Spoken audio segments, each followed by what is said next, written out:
નમસ્કાર, હું છું મિત્તલ અને આપ જોઈ રહ્યા છો ચક્રવાત ન્યૂઝ। વાત કરીએ સમાચારોની તો Hindu spiritual and service foundation Gujarat દ્વારા 2025માં 23 જાન્યુઆરી 26 જાન્યુઆરી દરમિયાન વસ્ત્રાપુર જીએમડીસી ગ્રાઉન્ડ ખાતે આગામી હિન્દુ સ્પિરિચ્યુઅલ એન્ડ સર્વિસ ફેરનું આયોજન કરવામાં આવ્યું છે, જેનું ઉદ્ઘાટન ગૃહમંત્રી અમિત શાહ કરશે।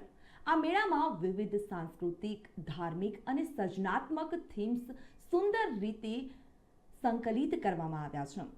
11 કુંડી સંપ યજ્ઞશાળાઓ, 11 થી વધુ મુખ્ય મંદિરોના જીવન દર્શન, 15 થી વધુ મુખ્ય મંદિરોની પ્રતિકૃતિઓ, કુંભ મેળાના દર્શન, ગંગા આરતી, આદિવાસી સંસ્કૃતિનું પ્રદર્શન કરતું વનવાસી ગામ વગેરે મેળાના મુખ્ય આકર્ષણો છે।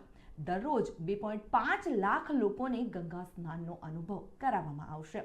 ગુજરાત અને દેશના 11 મંદિરોનું લાઈવ પ્રસારણ ટેકનોલોજી દ્વારા ઉપલબ્ધ થશે અને કેટલાક મંદિરોમાં હજારો લોકોની ભીડમાં લોકો દૂરથી ભગવાનના દર્શન કરી શકે, પરંતુ અહીં ટેકનોલોજી એટલે કે VR અને AR ટેકનોલોજીની મદદથી એક જ જગ્યાએથી લાઈવ દર્શન શક્ય બનશે।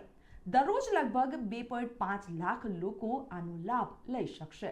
ત્યારે સવારે 9 થી રાત્રે 10 વાગ્યા સુધી આ આધ્યાત્મિક મેળાનો લાભ દરેક સામાન્ય માણસને મળશે અને કોઈ પણ તેને મફતમાં લાભ લઈ શકે છે।